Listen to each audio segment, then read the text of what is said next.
Livre quatrième. Fable 18. Le vieillard et ses enfants. Toute puissance est faible, à moins que d'être unie. Écoutez là-dessus l'esclave de Phrygie.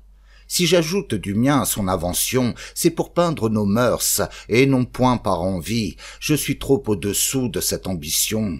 Phèdre enchérit souvent par un motif de gloire. Pour moi, de telles pensées me seraient malséants. Mais venons à la fable, ou plutôt à l'histoire de celui qui tâcha d'unir tous ses enfants.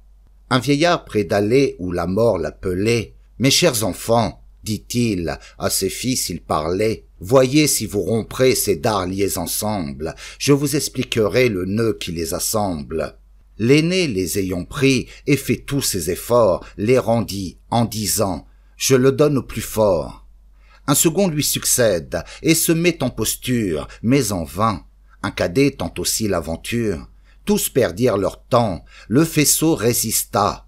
De ces dards joints ensemble, un seul ne s'éclata. « Faibles gens !» dit le père, « il faut que je vous montre ce que ma force peut en semblable rencontre. » On crut qu'il se moquait. On sourit, mais à tort. Il sépare les dards et les rompt sans effort. « Vous voyez, reprit-il, l'effet de la concorde. Soyez joints, mes enfants, que l'amour vous accorde. » Tant que dura son mal, il n'eut autre discours. Enfin, se sentant prêt de terminer ses jours. « Mes chers enfants, dit-il, je vais où sont nos pères. Adieu. Promettez-moi de vivre comme frères, que j'obtienne de vous cette grâce en mourant. » Chacun de ses trois fils l'en assure en pleurant.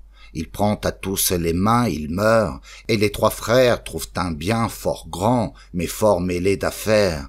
Un créancier saisit, un voisin fait procès, d'abord notre trio s'en tire avec succès.